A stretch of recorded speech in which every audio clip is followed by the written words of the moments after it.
ने उपस्थित असलेले या ठिकाणी उपस्थित असलेले विद्यार्थी, तरुण, ज्येष्ठ माता भगिनी आणि मित्र,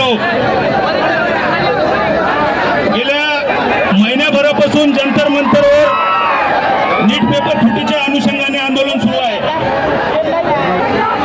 मित्र, प्रश्न असा आहे की या देशातल्या भारतीय संविधानाने आर्टिकल 19 नुसार आपल्याला भाषण करण्याचा, आंदोलन करण्याचा, मोर्चा करण्याचा अधिकार दिलेला आहे आणि 19(2) नुसार जर हे आंदोलन देशाच्या विरोधात असेल आणि आंदोलन जर न्यायालयाच्या विरोधात असेल तरच प्रतिबंध आहे.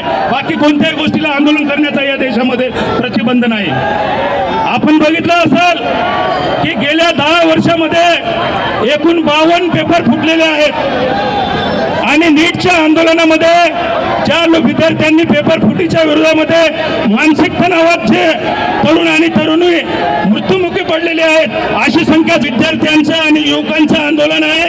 राजकीय पक्षाचा याला पाठिंबा आहे हे आपण सगळ्यांना नव्हत आहे की ज्यामध्ये राजकीय पक्ष विसरून, जात आणि धर्म विसरून या देशातले विद्यार्थी देशाच्या कानाकोपऱ्यामध्ये एका ठिकाणी जमत आहेत. त्याच्यामुळं या लोकशाहीवादी आंदोलनाला गालबोट लागल, आपल्याकडून कोणताही अनुचित प्रकार होईल, माझी आपल्या सर्वांना विनंती आहे असं आपण काही करू नये.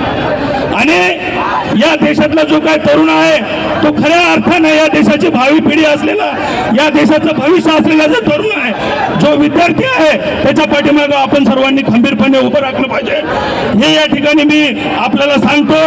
थांबतो. धन्यवाद. जय हिंद, जय भारत, जय भीम. दुकानं बंद झालेली आहेत. आपण परत जिथं जिथं दुकानं बंद असतील तिथं जाऊन आपण गोंधळ करायचा